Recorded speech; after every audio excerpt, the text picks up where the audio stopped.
Hello friends, I am Yogesh Dewan. Welcome to PSC cracker. दोस्तों, आज हम देखेंगे 1 से 7 मई तक के कुछ बहुत ही इंपॉर्टेंट करंट अफेयर्स, जो कि दोस्तों काफ़ी सारे कॉम्पिटिटिव एग्जाम्स के लिए बहुत ही ज़्यादा महत्वपूर्ण है। तो दोस्तों, चलिए स्टार्ट करते हैं आज का हमारा लेक्चर। तो दोस्तों, इससे पहले आपने अभी तक मेरे इस चैनल को सब्सक्राइब नहीं किया है तो दोस्तों सब्सक्राइब कर लीजिएगा, ताकि मुझसे रिलेटेड जो भी अपडेट्स है आपको टाइम टाइम मिलता रहे। तो दोस्तों, चलिए देखते हैं आज का हमारा पहला क्वेश्चन है।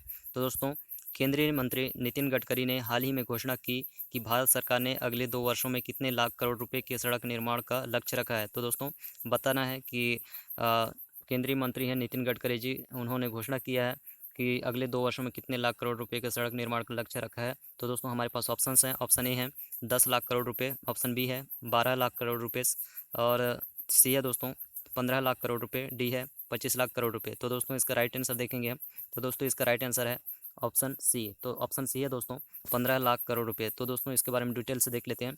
केंद्रीय मंत्री नितिन गडकरी ने हाल ही में घोषणा की कि भारत सरकार ने अगले 2 वर्षों में 15 लाख करोड़ रुपए के सड़क निर्माण का लक्ष्य रखा है।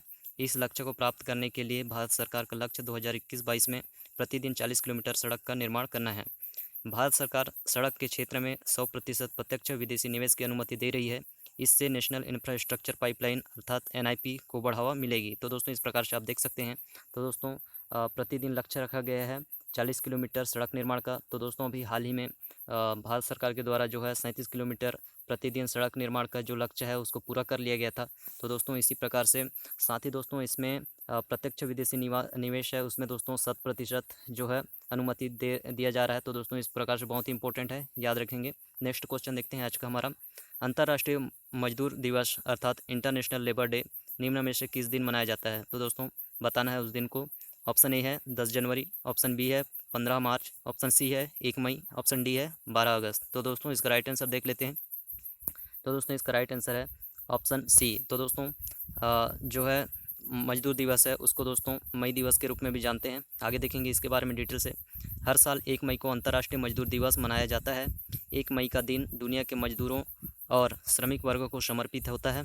इस दिन को लेबर डे, श्रमिक दिवस और मई दिवस जैसे नामों से भी लोग जानते हैं। भारत में पहली बार 1 मई 1923 को मद्रास, जो कि अब चेन्नई के नाम से जानते हैं, में पहली बार अंतर्राष्ट्रीय मजदूर दिवस मनाया गया था। दोस्तों, इस प्रकार से याद रखेंगे, बहुत ही इंपॉर्टेंट है। और दोस्तों, चेन्नई में सिंगरावेल्लू चेट्टियार ने जो है स्टार्ट किया था। ठीक है, आगे देखेंगे दोस्तों। नेक्स्ट क्वेश्चन है हमारा, 30 अप्रैल को निम्नलिखित में से कौन सा दिवस मनाया जाता है। तो दोस्तों, बताना है। ऑप्शन ए है आयुष्मान भारत दिवस, ऑप्शन बी है उज्ज्वल दिवस, ऑप्शन सी है बेटी बचाओ बेटी पढ़ाओ दिवस, और ऑप्शन डी है इनमें से कोई नहीं। तो दोस्तों, 30 अप्रैल को कौन सा दिवस मनाया जाता है। तो दोस्तों, इसका राइट आंसर है ऑप्शन ए। तो ऑप्शन ए है आयुष्मान भारत दिवस। तो दोस्तों, इसके बारे में डिटेल से देख लेते हैं। आयुष्मान भारत योजना का मकसद देशवासियों के स्वास्थ्य का ख्याल रखना है और उनकी लंबी आयु की कामना। वर्ष 2018 को इस योजना की शुरुआत हुई थी। 30 अप्रैल को ग्राम स्वराज अभियान के तहत इस दिन को आयुष्मान भारत दिवस के रूप में मनाया गया था। तो दोस्तों, इस प्रकार से याद रखेंगे, जो है 30 अप्रैल को जो है आयुष्मान भारत दिवस मनाया जाता है, जो कि 2018 में स्टार्ट किया गया था, और 30 अप्रैल को ग्राम स्वराज अभियान के तहत जो है इस दिन को आयुष्मान भारत दिवस के रूप में मनाया जाता है। तो दोस्तों, इस प्रकार बहुत ही इंपॉर्टेंट है। देखते हैं नेक्स्ट क्वेश्चन आज का। किस देश ने 1 सप्ताह के भीतर भारत में एक बड़ा ऑक्सीजन संयंत्र भेजने की योजना बनाई है। तो दोस्तों, उस देश का नाम बताना है, जो कि दोस्तों आप सभी जानते हैं, अभी हाल ही में भारत में बहुत ही लार्ज स्केल पर जो है दोस्तों कोरोना का जो है कहर है, सेकंड फेज जो है चल रहा है। तो दोस्तों, इस प्रकार से इंपॉर्टेंट है। तो दोस्तों, कौन सा देश है जो ऑक्सीजन का एक बड़ा संयंत्र भेजने की योजना बनाई है। तो दोस्तों, उस देश को बताना है। ऑप्शन ए है कनाडा, ऑप्शन बी है जर्मनी, ऑप्शन सी है स्वीडन, ऑप्शन डी है इटली। तो दोस्तों, इसका राइट आंसर देख लेते हैं। तो दोस्तों, इसका राइट आंसर है ऑप्शन बी। ऑप्शन बी है दोस्तों जर्मनी। इसके बारे में डिटेल से देख लेते हैं। इन दिनों भारत में कोविड-19 की दूसरी जानलेवा कहर को देखते हुए जब भारत के लाखों लोग कोविड-19 के कारण ऑक्सीजन की भारी कमी से जूझ रहे हैं और कई कोविड रोगी ऑक्सीजन न मिलने के कारण मौत का शिकार बन रहे हैं, तब ऐसे कठिन समय में जर्मनी लगभग 1 सप्ताह में ही भारत में एक बड़े ऑक्सीजन उत्पादन संयंत्र को भेजने के लिए तैयार है। भारत में जर्मनी के राजदूत वाल्टर जे लिंडनर ने इस बारे में 28 अप्रैल 2021 को सूचित किया था। यह ऑक्सीजन संयंत्र काफ़ी लोगों को ऑक्सीजन प्रदान करने की क्षमता सहित संचालित होगा। तो दोस्तों, इस प्रकार से देख सकते हैं, आप सभी को पता है दोस्तों, ऑक्सीजन की किल्लत से बहुत लोगों को जान जा रहा है। तो दोस्तों, इस प्रकार से बहुत इंपॉर्टेंट है, याद रखेंगे। नेक्स्ट हमारा क्वेश्चन है आज का, चांडलर गुड गवर्नेंस इंडेक्स यानी कि CGGI 2021 पर भारत की रैंक क्या है। तो इसका राइट आंसर बताएंगे दोस्तों। हमारे पास ऑप्शन है, ऑप्शन ए है 54वां, ऑप्शन बी है 67वां, ऑप्शन सी है 36वां, ऑप्शन डी है 49वां। तो इसका राइट आंसर है, इसका राइट आंसर देखेंगे, इसका राइट आंसर है ऑप्शन डी। ऑप्शन डी है 49वां। तो दोस्तों चांडलर गुड गवर्नेंस इंडेक्स में भारत का रैंकिंग है 49वां। इसके बारे में डिटेल से देख लेते हैं। विश्व स्तर पर सरकारी क्षमताओं और परिणामों के मामले में 104 देशों के बीच चांडलर गुड गवर्नमेंट इंडेक्स यानी कि CGGI 2021 में भारत को 49वां स्थान दिया गया है। भारत का सूचकांक स्कोर 0.516 था। इस इंडेक्स में लगभग कुल 0.848 अंक लेकर फिनलैंड पहले स्थान पर है। इसके बाद क्रमशः स्विट्ज़रलैंड है, उसके बाद दोस्तों देखेंगे नीदरलैंड है, सिंगापुर है, उसके बाद नीदरलैंड है, उसके बाद डेनमार्क है। ये नाम टॉप 5 देशों में शामिल है। चांडलर गुड गवर्नमेंट इंडेक्स जारी करने वाले चांडलर इंस्टीट्यूट ऑफ गवर्नेंस का मुख्यालय है सिंगापुर में। तो दोस्तों इस प्रकार से याद रखेंगे, बहुत ही इंपॉर्टेंट संस्था है, ठीक है।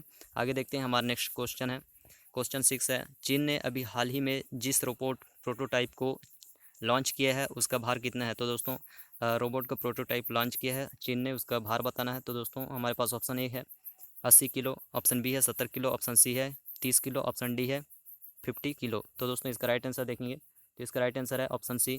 तो दोस्तों 30 किलो है। इसके बारे में डिटेल से देख लेते हैं।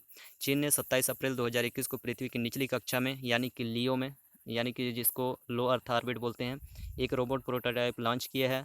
शेंजन स्थित ओरिजिन स्पेस द्वारा विकसित किया गया यह 30 किलो का रोबोट भविष्य की तकनीकों का मार्ग प्रशस्त करेगा जो क्षुद्र ग्रहों पर खनन करने में सक्षम होगी। तो दोस्तों इस प्रकार से देख सकते हैं, इसका अगर सही से हुआ तो आगे क्षुद्र ग्रह में खनन करने में सक्षम होगी।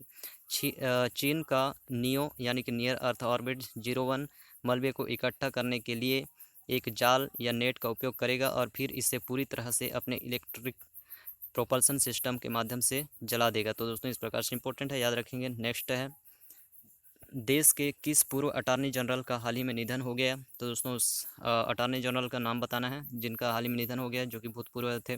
ऑप्शन ए है सोली सोराबजी, ऑप्शन बी है जिया मोदी, ऑप्शन सी है फली सैम नरीमन, ऑप्शन डी है हरीश साल्वे। तो दोस्तों इसका राइट आंसर है ऑप्शन ए। ऑप्शन ए है सोली सोराबजी, जो कि दोस्तों पूर्व अटॉर्नी जनरल था जिनका हाल ही में निधन हो गया है।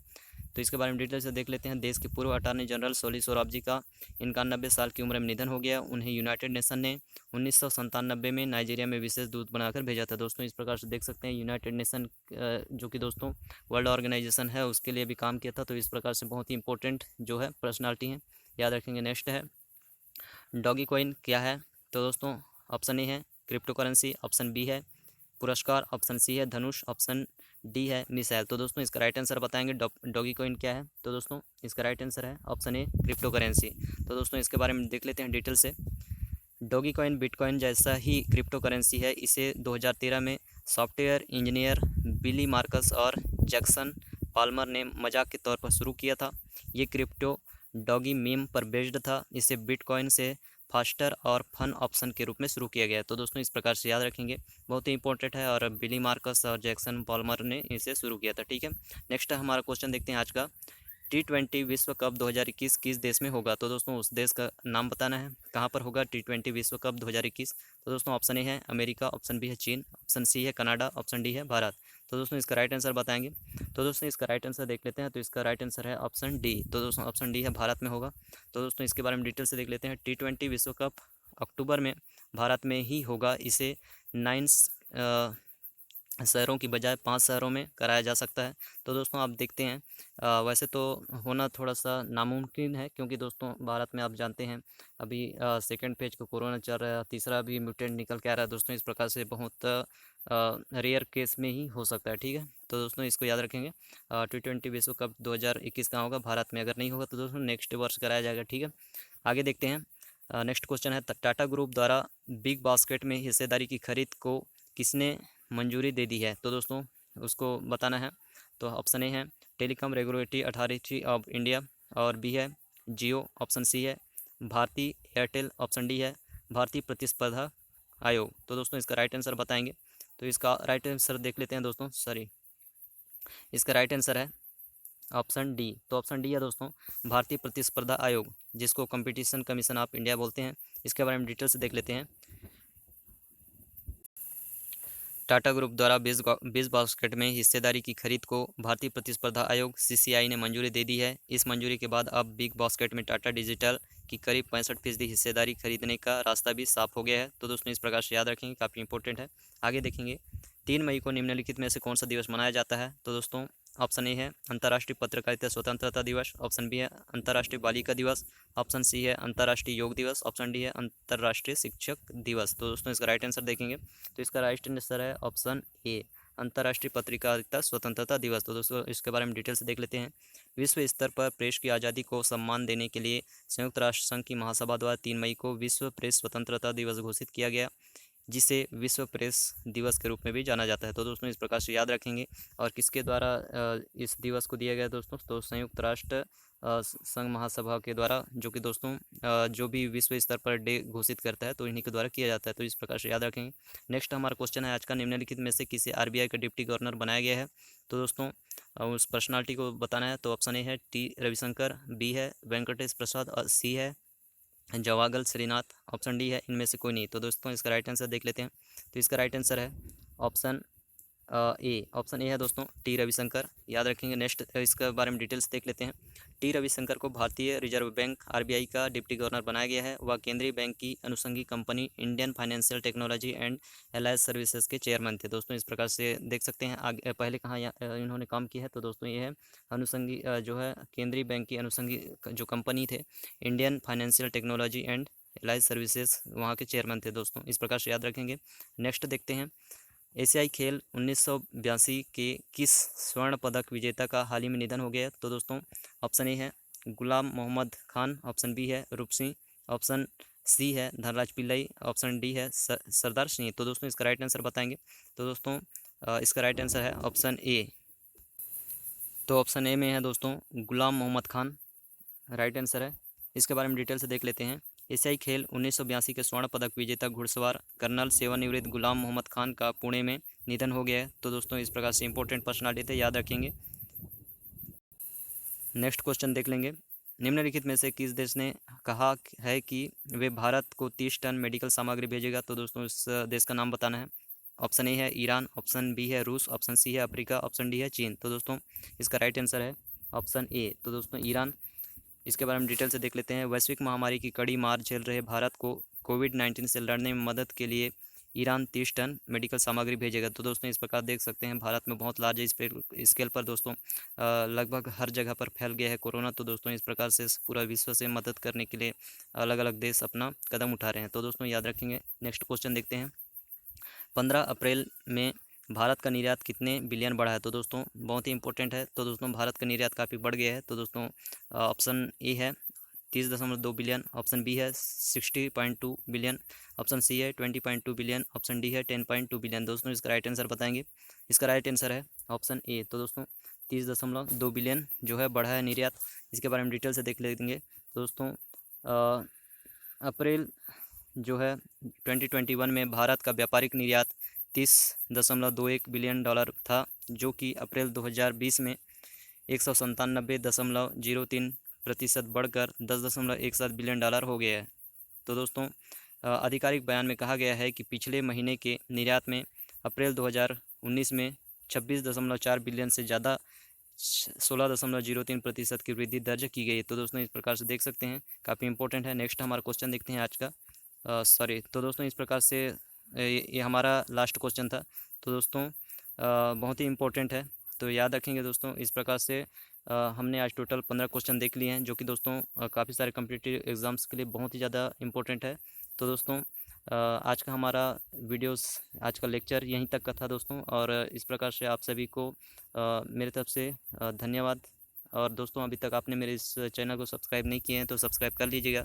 साथ ही आपको अगर लेक्चर अच्छा लगता है दोस्तों तो प्लीज़ लाइक कर दीजिएगा, और दोस्तों अधिक से अधिक लोगों तक शेयर कीजिएगा, ताकि दूसरे लोगों को भी इसका लाभ मिल सके। तो दोस्तों आप सभी को आज के लिए फिर से एक बार धन्यवाद दोस्तों, और साथ ही आप सभी को जय हिंद।